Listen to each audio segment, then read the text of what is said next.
Hello, friends. Welcome back to Zapp Savvy, the podcast that electrifies your world with energy solutions.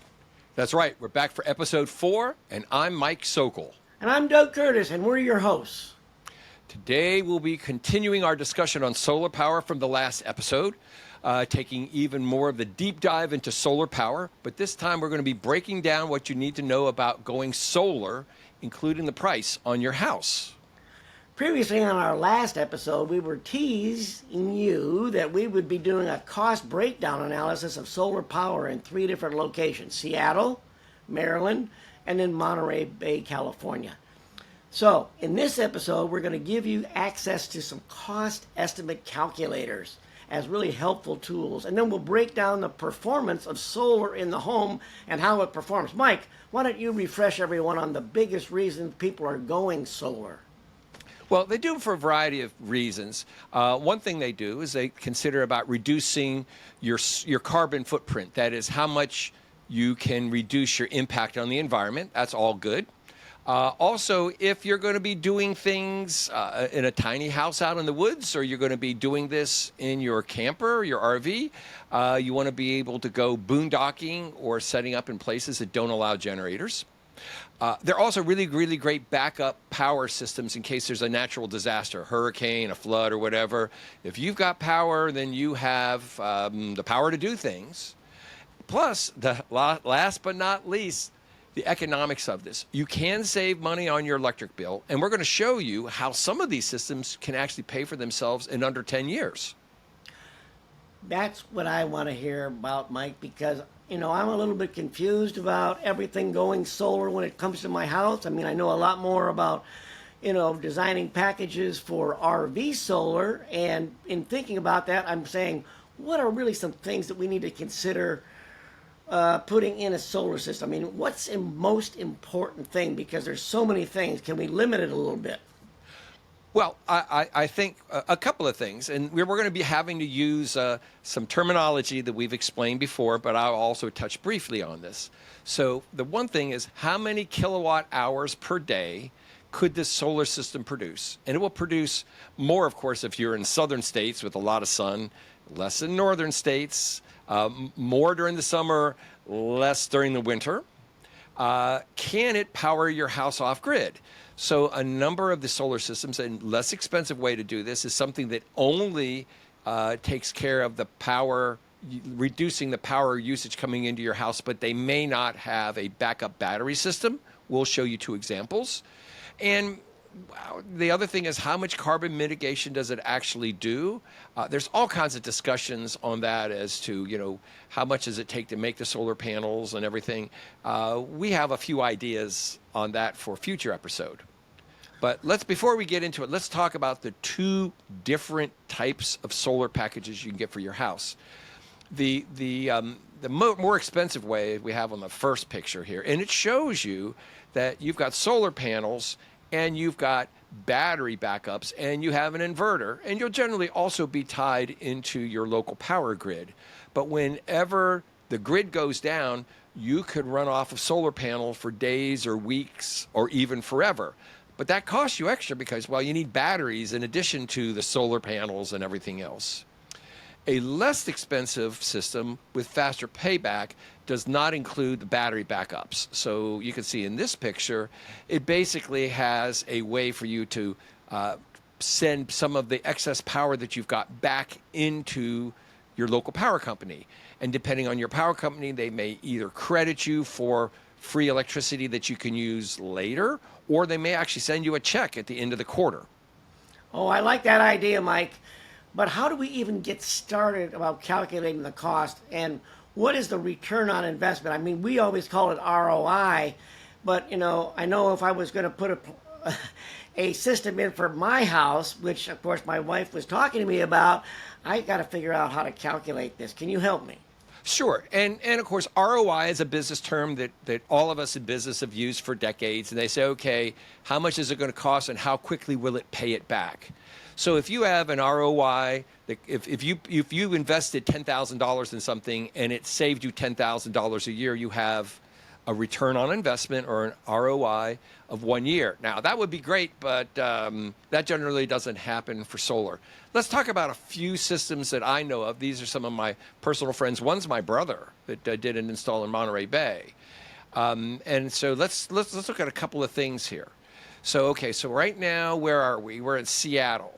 So my buddy out there, Mike Wall, had put in a really, really nice system earlier this spring. So he doesn't have all of his numbers up. And so a lot of this will be influenced by, you would think that in Seattle it wouldn't have enough sunlight. He makes some pretty good sunlight out there. So this will all be dependent upon each state's your electricity cost and how much sunlight you produce and how big of solar panels you put up. So let's look a little bit here. This first one's pretty expensive. Don't get scared at the numbers. This was done outside of Seattle. So he has got a solar Tesla gateway, which is with 4 power walls. He can run forever off of solar panels, even if the grid is down. It cost him around $104,000 to put this in, and $49,000 of that is your battery backup. So that's not cheap, but he is expecting a 30% tax rebate. He hasn't got all the numbers yet because he hasn't been through the first tax season. As soon as he gets through that, he will be able to report back with more of that. But Mike, it costs I gotta him interrupt. $0 per month. I have to interrupt. Tax rebate? Who does it? Is it the government, federal government? Well, state this is the federal How government, so a tax rebate. So you'll get that rebate on your federal taxes. Okay, great. And now there's also some state rebates and some local install rebates. So I know, for instance, Mike Wall said he got a $500 rebate on each Tesla Powerwall. So he had $2,000. I think they already either gave him back or didn't charge him or whatever. So fairly expensive, but absolutely he doesn't even care about the grid anymore. Right. Now the second example is in a tiny little library in Keedysville, Maryland, just a few miles from me. And they got some sort of a state grant to install solar panels. And you can see on here, this is about 50 feet worth of it down the top of their library. And they had a local a local installation company that's been in business for like 30 years.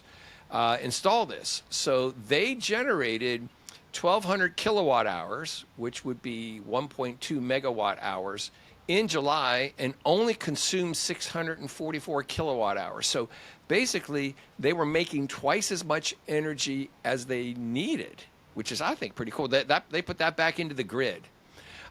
In August, the solar panels had produced 1,100 or 1.1 megawatts or 1,100 kilowatts of energy, and they used roughly just below 600. Again, somewhere around half of that. Now, it doesn't have a battery backup system, so if the power goes down, the whole system goes down. But that was okay. I don't have dollar numbers on that because this was a grant, but I can find that for later.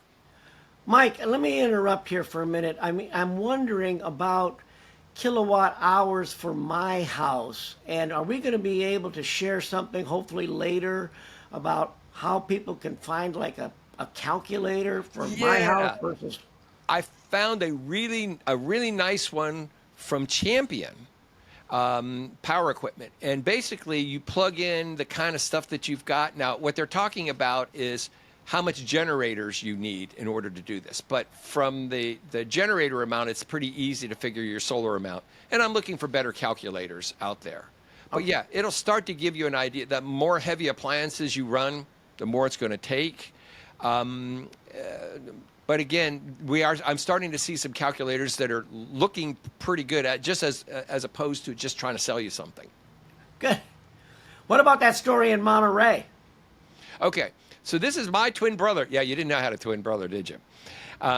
So he installed this huge solar bank across the back of his property. You can see it right there in that picture. Now, he does not have battery storage on this. What he relies on is a 20 kilowatt, I believe it's a Generac generator. with a big 200-gallon propane tank. So it does all of this as backup, and it'll automatically shift over to that if the grid goes down. So his cost on that was $36,000 to install the solar system. He did get a 30% rebate, so he got a $9,488 rebate on his taxes last year. So cost was around $27,000 for that. Wow. And he doesn't pay he says he uses zero electricity from the grid. Okay, so maybe you should sum this up, because those were a lot of numbers, and everybody sounds like they're really rich out there. So can you sort of boil this down, Mike, and simplify it a bit? Let's look at Joe's numbers right there, because we can see that. So if in fact it costs him around $27,000, so I'm going to ignore the propane tank. I think he ended up paying about $10,000 for the